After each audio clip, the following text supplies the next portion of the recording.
নমস্কার বন্ধুরা, মিষ্টুস kitchen and ব্লগে আপনাদের সবাইকে স্বাগত জানাই। আমার আজকের রেসিপি চিকেন পিৎজা। বাচ্চারা তো পিৎজা খেতে ভীষণই পছন্দ করে। ইস্ট ছাড়া খুবই সামান্য উপকরণ দিয়ে অতি সহজেই আপনারা বাড়িতে এই পিৎজা তৈরি করে নিতে পারেন। খুবই ভালো লাগে খেতে, আর দোকানে গিয়ে কিনে খাওয়ার কোনো প্রয়োজনই পড়বে না। আসুন বন্ধুরা, দেখে নেওয়া যাক আমার আজকের recipe chicken pizza. Chicken pizza বানানোর জন্য আমি একটি বড় বাটি নিয়েছি। তার মধ্যে আমি ছোট কাচের বাটির মাপ নিয়ে 2.5 বাটি ময়দা নিয়ে নিচ্ছি। নিয়ে নেব স্বাদ মতো লবণ, আর নেব 1 চামচ চিনি, নিয়ে নিচ্ছি 1/2 চামচ বেকিং পাউডার আর 1/2 চামচ বেকিং সোডা, আর নিয়ে নেব এখানে 2 টেবিল চামচ রিফাইন অয়েল। এবার সমস্ত উপকরণ ভালোভাবে একটু মিশিয়ে নেব। ভালোভাবে মেশানো হয়ে গেছে। এবার আমি এর মধ্যে দিয়ে দেব ওই কাচের বাটির মাপ নিয়ে 1 বাটি টক দই। আমি এখানে টক দইটা রুম টেম্পারেচারে রাখাই টক দই ব্যবহার করেছি। একদম ঠান্ডা টক দই এখানে কিন্তু ব্যবহার করা যাবে না। তারপর টক দই দিয়ে ভালোভাবে ময়দাটা মেখে নিতে হবে। আমি এখানে আরও কিছুটা পরিমাণ টক দই দিয়েছিলাম, সেটা আমি আর ক্যামেরায় দেখাইনি। আমি পুরো ময়দাটাই টক দই দিয়ে মেখেছি। আপনারা চাইলে পুরোটা টক দই দিয়ে না মেখে সামান্য পরিমাণ জল দিয়েও মেখে নিতে পারেন। দেখুন হাতে এইভাবে লেগে রয়েছে, এইরকম নরম করেই ডোটা তৈরি করতে হবে। এবার আমি এই অবস্থায় হাতে নিয়ে নেব 3 চামচ পরিমাণ রিফাইন অয়েল। তারপর আবারও ভালোভাবে ময়দাটাকে মেখে নিতে হবে। তেল দিয়ে মাখতে মাখতেই একসময় দেখা যাবে যে হাত থেকে পুরো ময়দাটা ছেড়ে গেছে। তার মানে পুরো ভালোভাবে ময়দাটা মাখা তখন হয়ে যাবে। দেখুন আমার একটুকু হাতে আর লেগে নেই। খুবই নরমভাবে ময়দাটাকে আমি মেখে নিয়েছি। আপনারা তাতে দেখে বুঝতেই পাচ্ছেন, দেখুন কতটা নরম হয়েছে। এবার আমি এই ময়দাটা ঢেকে 2 ঘন্টা রেস্টে রেখে দেব।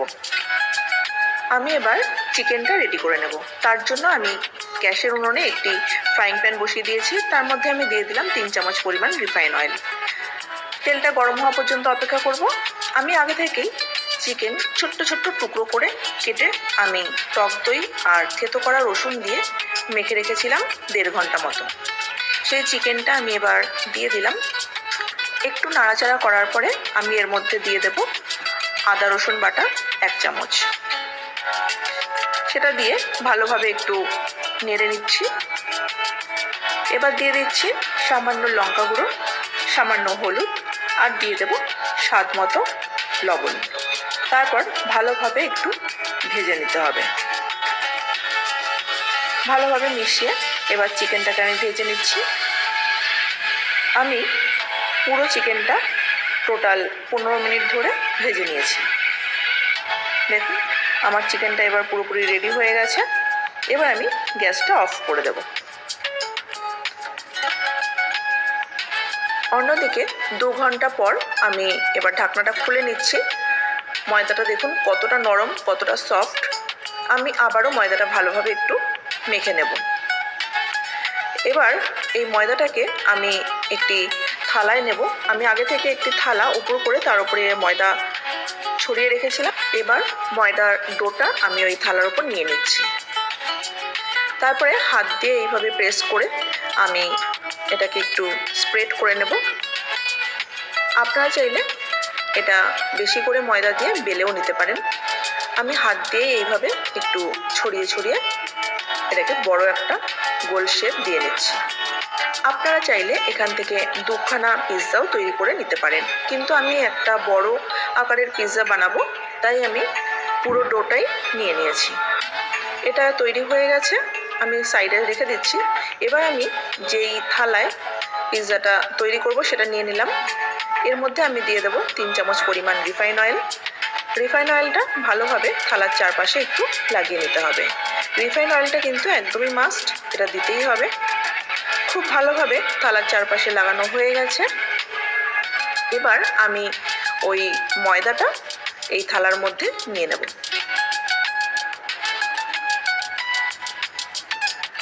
তারপর আমি সাইডটা এইভাবে চেপে চেপে একটু উঁচু করে নেব ধারগুলো। দেখুন ঠিক এইভাবে উঁচু করে নিতে হবে। আমার এবার এই ময়দাটা রেডি হয়ে গেছে। এবার আমি একটি কাঁটা চামচ দিয়ে এর মধ্যে অসংখ্য ছোট ছোট ছিদ্র করে দেব, কারণ এই ছিদ্র না করলে এটা কেকের মতো ফুলে উঠবে, তার জন্য এই ছিদ্রটা করতেই হবে। আমি এইভাবে অসংখ্য ছিদ্র এখানে করে দিচ্ছি।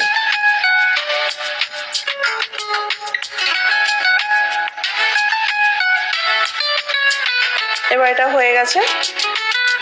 এবার আমি বড় চামচের 4 চামচ মতো টমেটো সস দিয়ে দিচ্ছি।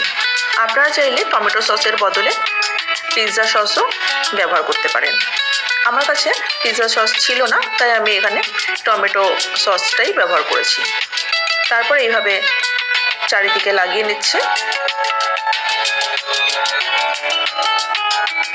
চারিদিকে এটা লাগানো হয়ে গেছে। আমি এবার নিয়ে নিয়েছি মোজারেলা চিজ।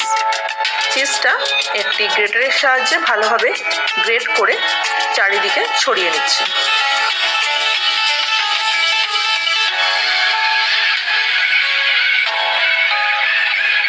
আপনারা চাইলে এখানে স্লাইস চিজও ব্যবহার করতে পারেন।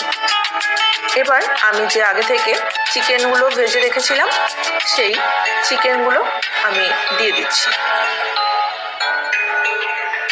এবার আমি দিয়ে দেব এখানে ক্যাপসিকাম। আমি ছোট ছোট টুকরো করে ক্যাপসিকাম কেটে রেখেছিলাম, সেটা এবার দিয়ে দিলাম। আমি এখানে শুধু সবুজ ক্যাপসিকামটাই ব্যবহার করেছি। আপনারা চাইলে লাল বা হলুদ ক্যাপসিকামও ব্যবহার করতে পারেন। এবার আমি এইভাবে ছোট ছোট টুকরো করে পেঁয়াজও কেটে রেখেছিলাম, সেই পেঁয়াজগুলো ভালোভাবে একটু সাজিয়ে দিচ্ছি। পেঁয়াজ আর ক্যাপসিকাম সাজানো হয়ে গেছে। আবারও আমি চিজটা গ্রেটারের সাহায্যে এর ওপর দিয়ে ভালোভাবে গ্রেট করে দেব।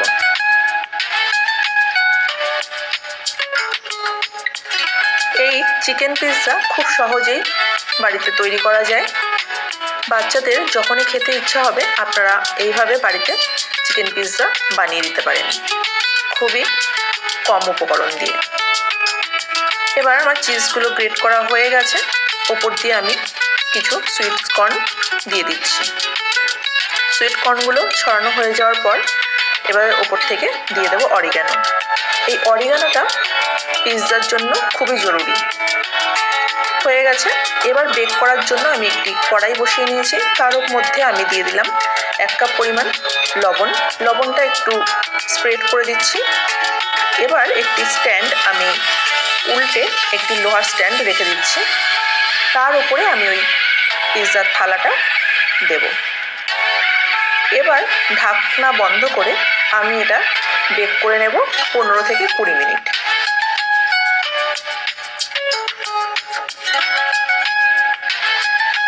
হয়ে গেছে। এবার আমি ঢাকনাটা খুলে নিচ্ছি। দেখুন বন্ধুরা, কি সুন্দরভাবে পিৎজাটা তৈরি হয়ে গেছে। এবার আমি এটাকে একটি প্লেটে নামিয়ে নেব। দেখুন বন্ধুরা, পিৎজাটা কি সুন্দর দেখতে হয়েছে। সাইডে কালারটা খুব সুন্দর এসছে। আমার এই রেসিপিটি যদি আপনাদের ভালো লেগে থাকে, যদি আপনারা ফেসবুক পেজ থেকে রেসিপিটি দেখে থাকেন, তাহলে আমার পেজটিকে ফলো করার অনুরোধ রাখলাম। আর যদি ইউটিউব চ্যানেল থেকে দেখে থাকেন, তাহলে অবশ্যই চ্যানেলটিকে সাবস্ক্রাইব করার অনুরোধ রাখলাম। পাশে থাকা বেল আইকনটি অবশ্যই ক্লিক করে রাখবেন নতুন নতুন রেসিপির আপলোড সবার প্রথমে পাওয়ার জন্য। রেসিপিটি ভালো লাগলে ভিডিওটিতে একটু লাইক করে দেবেন আর প্রচুর করে ভিডিওটি একটু শেয়ার করে দেবেন। আপনারা অবশ্যই বাড়িতে একবার এইভাবে চিকেন পিৎজা বানিয়ে দেখবেন।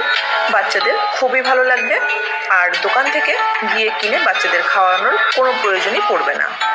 বাড়িতে বানালে অবশ্যই কমেন্টে লিখে জানাবেন যে আপনাদের খেয়ে কেমন লাগলো। আমি এবার পিৎজাটি কেটে দেখাচ্ছি। দেখুন বন্ধুরা, কি সুন্দরভাবে পিৎজাটা তৈরি হয়ে গেছে। আজকের ভিডিওটি এখানেই শেষ করছি। আবার আসবো অন্য কোনো নতুন রেসিপি নিয়ে। ততক্ষণ পর্যন্ত সবাই ভালো থাকবেন, সুস্থ থাকবেন। ধন্যবাদ।